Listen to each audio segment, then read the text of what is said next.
이스라엘이여, 너는 행복한 사람이로다. 아멘. 오늘은 창세기 25장 21절에서 23절까지의 말씀을 통하여 큰 자가 어린 자를 섬기리라 라는 제목으로 은혜를 나누고자 합니다. 제가 유튜브를 시작한 지 오늘이 꼭 1년째가 되는 날입니다. 늘 대면하여 강의를 하다가 코로나로 말미암아 비대면이 되고부터 활동할 수가 없다가 이 유튜브를 하게 된 것이 저에게 기회가 되어졌고, 오늘 꼭 1년을 맞는다라는 생각을 하니까 감회가 새롭습니다. 하나님의 크신 은혜가 여러분 모두에게 함께하는 그런 삶이 되기를 바랍니다. 창세기 2장 7절에 여호와 하나님이 흙으로 사람을 지으시고 생기를 그 코에 불어 넣으시니 사람이 생명이 된지라 했습니다. 하나님이 사람을 흙으로 지으시고 그 코에 생기, 즉 영을 불어 넣어 주심으로 사람은 흙과 생기, 다시 말하면 육과 영을 갖게 되었습니다. 그래서 사람은 육과 영으로 되어 있습니다. 하늘의 천사들은 영과 영으로 된 몸, 곧 영체를 가지고 있으며, 땅의 짐승들은 육으로만 되어 있고 영이 없습니다. 사람들은 영과 육으로 되어 있는데, 영과 육은 전혀 이질적인 것으로 물과 기름처럼 서로 융합할 수가 없는 것입니다. 하나님은 이렇게 서로 융합할 수 없는 영과 육을 강제로 합쳐서 우리 인간을 만들어 놓으신 것입니다. 그래서 우리 인간들이 이 땅 위에 살면서 겪게 되는 모든 갈등과 고통은 서로 융합될 수 없는 영과 육이 하나로 합쳐진 데서 오는 모순에서 비롯되는 것입니다.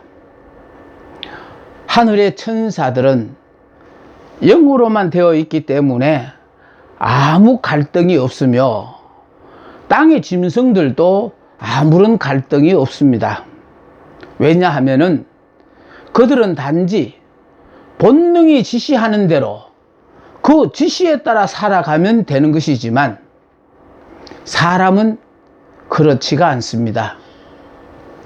사람은 천사와 같은 영과 짐승과 같은 몸을 가지고 있기 때문입니다. 그렇다면 하나님은 왜 인간을 이렇게 만드셨을까요? 왜 하나님은 인간을 이런 모습으로 만드신 것일까요? 하늘의 천사들은 아무런 갈등이 없습니다. 그들은 영으로만 되어 있기 때문에 천사들은 언제까지나 천사로 그대로 있습니다. 땅의 짐승들도 아무런 갈등이 없는데 그들은 육으로만 되어 있기 때문입니다. 하지만 그들은 언제까지나 짐승입니다. 그러나 사람은 그렇지가 않습니다.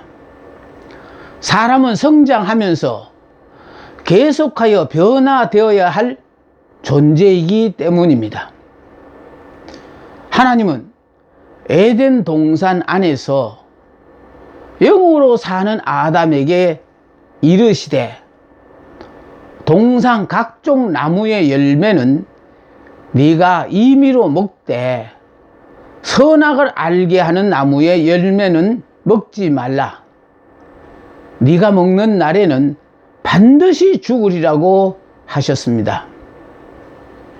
그런가 하면은 사탄은 육으로만 사는 하와에게 그것을 먹는 날에는 너희 눈이 밝아져 하나님과 같이 되어 선악을 알 줄 하나님이 아심이니라 하면서 먹으라고 유혹을 했는데, 하와가 그 사탄의 말을 듣고 따 먹음으로 말미암아 하나님의 말씀대로 인류에게 죽음이 오게 되어 영생과 행복을 잃어버렸으므로 아무리 행복하게 살고 싶어도 행복할 수 없는 불행자의 삶을 살게 되었습니다. 이 시간 우리가 반드시 알아야 할 사실은, 영은 하나님의 명령을 알지만 우리의 육은 하나님의 명령을 듣지 못하고 마귀의 소리만을 들을 수 있다는 사실입니다. 영은 오로지 하나님만을 바라보고 하나님의 말씀에 순종하지만 육은 본능에 따라 마귀의 소리에 귀를 기울입니다. 욥기서 32장 8절에 사람 속에는 영이 있고 전능자의 숨결이 사람에게 깨달음을 주시나니 했습니다. 하나님께서는 하나님을 받을 수 있는 영을 가진 인간을 창조하셨습니다. 라디오 안에는 수신기가 있습니다. 수신기가 없다면 공기 중에 어떠한 라디오 전파도 라디오에 잡힐 수가 없습니다. 하나님을 받을 수 있는 우리의 수신기는 우리의 영입니다. 오직 영만이 영을 예배할 수 있습니다.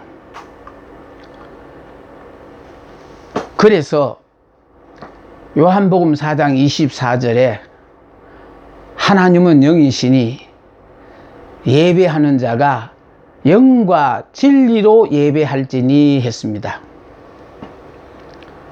로마서 8장 16절에는 그 영이 우리의 영과 더불어 증거한다고 했습니다.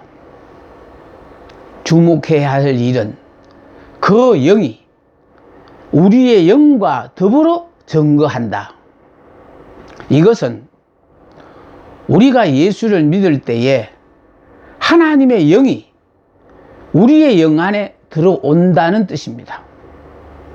거듭난다는 말은 우리 영 안에서 그 영이신 하나님으로 말미암아 우리가 새롭게 태어난다는 말입니다. 다른 말로 표현하면은 이것을 중생이라고 하고 다시 태어난다는 뜻이죠. 그래서 우리는 육의 사람에서 영의 사람으로 다시 태어났다는 것입니다. 스가랴서 12장 1절에서는 하나님 창조의 세 가지 중요한 것을 하늘과 땅과 사람의 영이라고 했습니다. 이스라엘에 관한 여호와의 경고의 말씀이라. 여호와 곧 하늘을 펴시며 땅에 틀을 세우시며 사람 안에 심령을 지으신 이가 이르시되라고 했습니다. 이 말씀의 요지는 땅은 사람을 위해서 있고 사람은 하나님을 위해서 있다는 것입니다. 사람이 하나님을 위하려면은 수신기가 필요합니다. 이 수신기가 바로 사람의 영입니다. 거룩한 영이신 그분은 우리 사람의 안에 들어오셔서 우리를 그분의 표현이 되도록 그분의 아들들로 우리를 만드시는 것입니다. 성령을 받아 우리가 영의 사람이 되고 성령의 충만한 자가 되었을 때 우리는 진정 하나님의 자녀가 된 것입니다. 영의 사람만이 주의 일을 할 수 있고 영의 사람이 하는 일이 주의 일입니다. 그런데 아직도 내가 옛사람, 육의 사람에서 벗어나지 못하고 산다면 나는 분명히 주의 일을 한다고 최선의 노력을 다하지만은 안타깝게도 그것은 주의 일이 아니라 나의 일이라는 사실을 기억해야 합니다. 그래서 일하는 것이 중요한 것이 아니라 내가 영의 사람, 새 사람이 되는 것이 무엇보다도 우선되어야 합니다. 우리는 육체를 잊고 성령의 도우심으로 살아가는 사람들이기 때문에 항상 영육의 갈등이 있습니다. 오늘 본문의 말씀에 보면은 이삭이 그 아내가 임신하지 못하므로 그를 위하여 여호와께 간구하매 여호와께서 그의 간구를 들으셨으므로 그의 아내 리브가가 임신하였더니 그 아들들이 그의 태 속에서 서로 싸우는지라.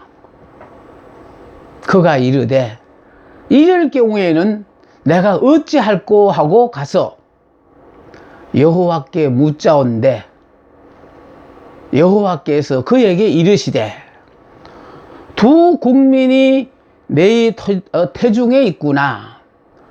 두 민족이 네 복중에서부터 나누이리라. 이 족속이 저 족속보다 강하겠고 큰 자가 어린 자를 섬기리라 하셨더라 했습니다. 믿음의 조상 아브라함이 100세에 낳은 약속의 아들 이삭은 결혼한 지 20년 동안 아들을 낳지 못했기 때문에 이삭은 아들을 낳게 해달라고 여호와께 간구했습니다. 하나님께서는 이삭의 기도를 들으시고 그의 아내 리브가로 임신하게 하셨는데 알고 보니 쌍태였습니다. 그런데 이 쌍둥이들은 뱃속에서부터 서로 싸우고 있었습니다.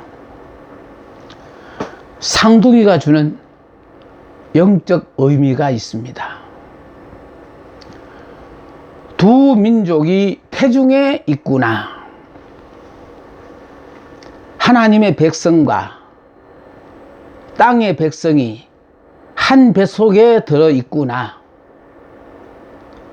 두 민족이 네 복중에서부터 나누이리라. 이스라엘 민족과 아랍 민족 곧 하나님의 택하심을 받은 민족과 이방 민족은 태어나기 전부터 나누어집니다. 이 민족이 저 민족보다 강하겠고 하나님의 택하심을 받은 민족은 이방 민족보다 강합니다. 큰 자가 어린 자를 섬기리라. 큰 자인 형 에서가 어린 자인 야곱을 섬기게 됩니다. 이는 구약 교회가 신약 교회를 섬기고 육이 영을 섬긴다는 것입니다. 리브가의 태중에 두 국민이 있는 것처럼 예수를 믿는 우리들의 마음 속에도 두 나라 국민이 들어 있습니다. 하늘나라 백성과 이 땅의 백성, 즉 우리 속에 영과 육이 함께 있습니다.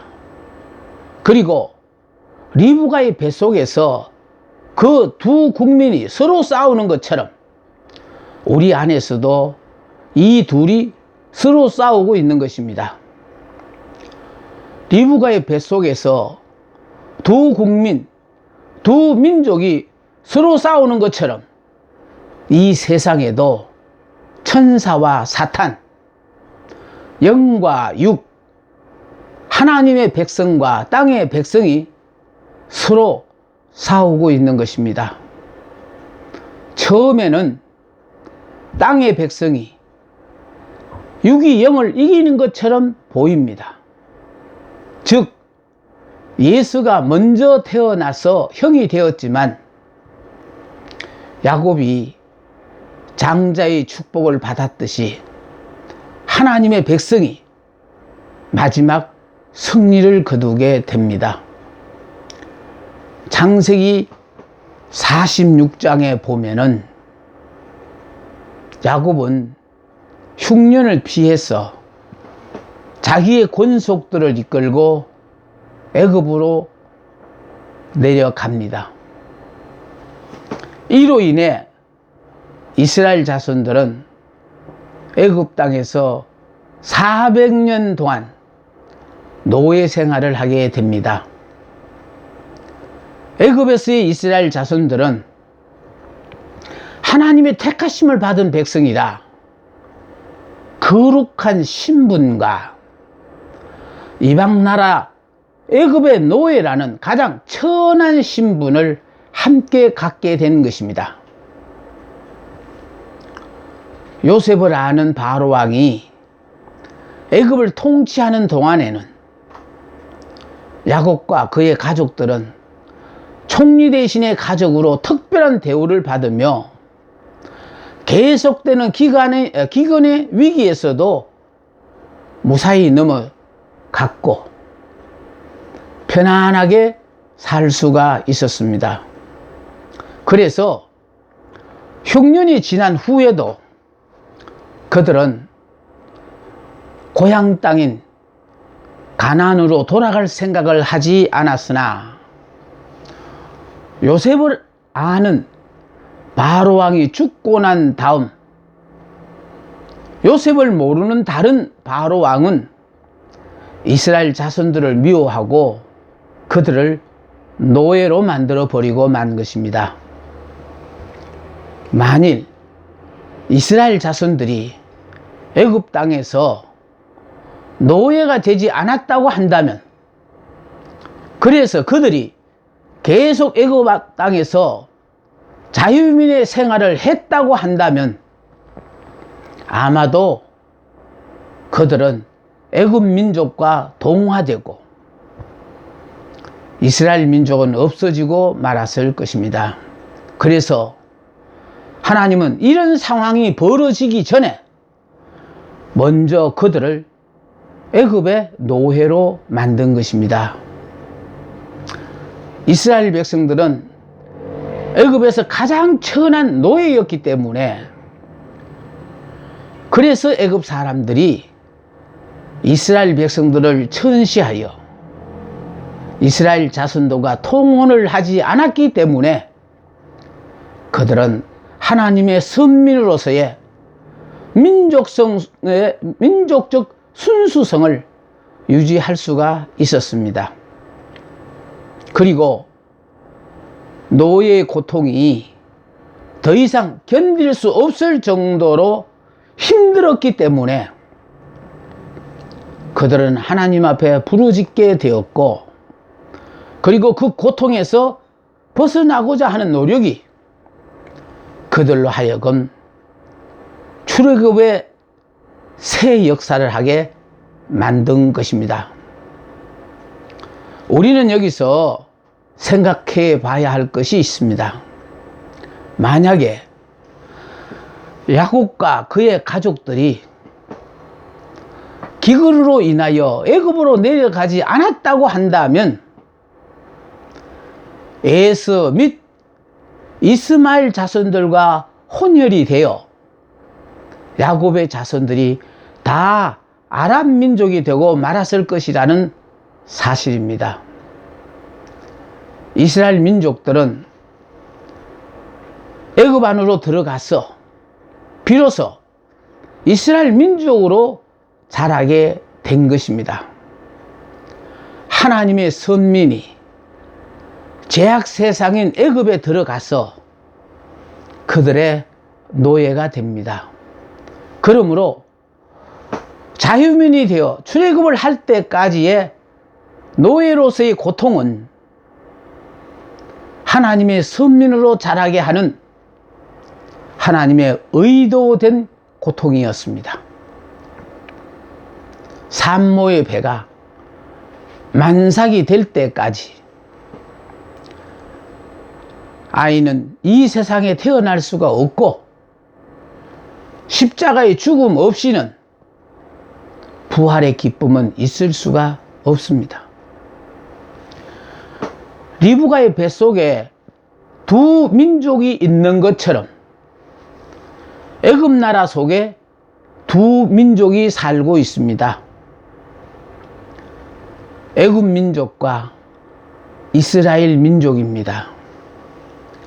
애굽 민족이 하나님의 선민인 이스라엘 민족을 괴롭히나 이스라엘 자손들은 이 고통 속에서 하나님의 선민으로 성장하게 되고 그들이 하나님의 선민으로 다 성장했을 때에 하나님은 그들을 애굽에서 탈출을 하게 만드셨습니다. 그래서 애굽은 이스라엘 민족을 잉태하고 자라게 하는 하나님의 자궁입니다. 야곱이 이스라엘이 되었을 때, 충실한 하나님의 미랄이 되었을 때 이스라엘 민족의 씨앗이 되었습니다. 그래서 애굽으로 들어가서 그 안에서 자라고 다 자란 다음에 출애굽을 한다는 것이 출산을 하는 것을 말합니다. 애굽이 이스라엘 백성을 자라게 한 자궁인 것처럼 이 죄악 세상은 신자들의 영을 자라게 하는 하나님의 자궁입니다. 세상 사람들이 예수로 인하여 우리를 괴롭힐 때, 다시 말해 우리가 예수로 인해서 이 세상에서 고통을 받을 때, 믿는다는 것 때문에 불이익을 당할 때 우리의 영은 무럭무럭 자라게 됩니다. 육이 죽는 것만큼 반대로 영이 살아나기 때문입니다. 나의 가족, 나의 남편이, 나의 아내가, 나의 부모나 형제, 자식들이 예수로 인하여 나를 괴롭힐 때 나의 가정이 나의 영을 자라게 하는 하나님의 자궁이 됩니다. 그리고 그 안에서 나의 영이 온전히 자랐을 때 시험의 과정을 무사히 통과했을 때 나는 그곳에서 탈출할 수가 있는 것입니다.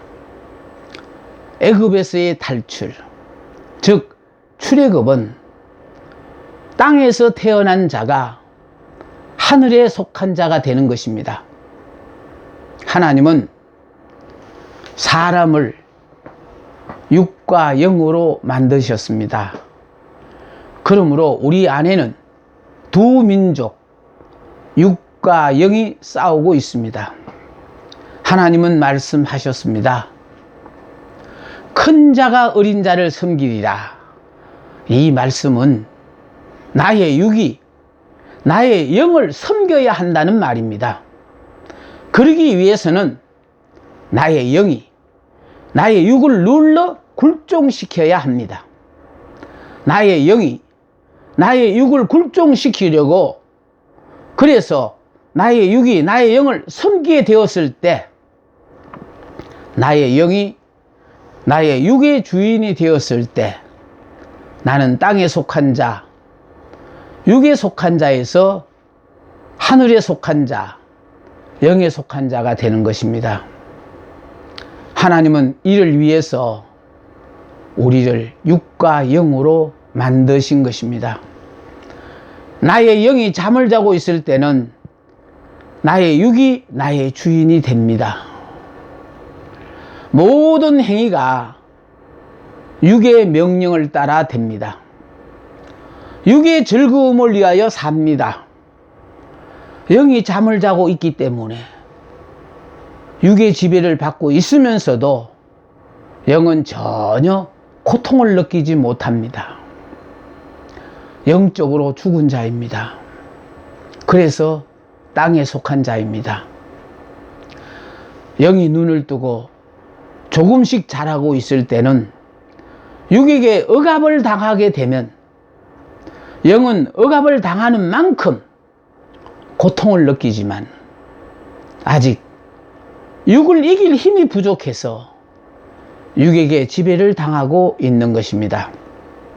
이것이 마음은 원이로되 육신이 약하기 때문입니다. 영이 온전히 자라서 육을 굴종시켰을 때에야 영은 육으로부터 온전한 자유를 얻게 되며 영적인 출애굽이 시작됩니다. 이는 영이 육으로부터의 탈출을 의미하며 하늘에 속한 자가 됩니다. 오직 영의 명령에 따라서 사는 자가 되는 것입니다. 육은 영의 명령에 따라서 하나님의 이 일을 하는 도구로 사용을 당합니다. 하나님은 우리를 육과 영으로 만드시고 육으로 하여금 영을 섬기도록 했습니다. 그리고 나의 육이 나의 영을 섬기게 되었을 때 하나님은 나를 하나님의 자녀로 삼아 주십니다. 여호와 하나님이 흙으로 사람을 지으시고 생기를 그 코에 불어 넣으시니 사람이 생명이 된지라 했는데 이 말씀이 드디어 우리들의 삶에서 나타나는 것입니다. 생명으로 산다는 것이 영이 육을 지배한다는 말입니다. 영이 육을 지배하기 위해서는 육이 죽어야 하고 성령을 받아야 합니다. 육이 죽고 성령께서 우리의 삶을 주관하는 사람을 우리는 나는 죽고 예수로 사는 사람이라고 말을 합니다. 나는 죽고 예수로 사는 사람에게는 자기 생각이란 있을 수가 없습니다.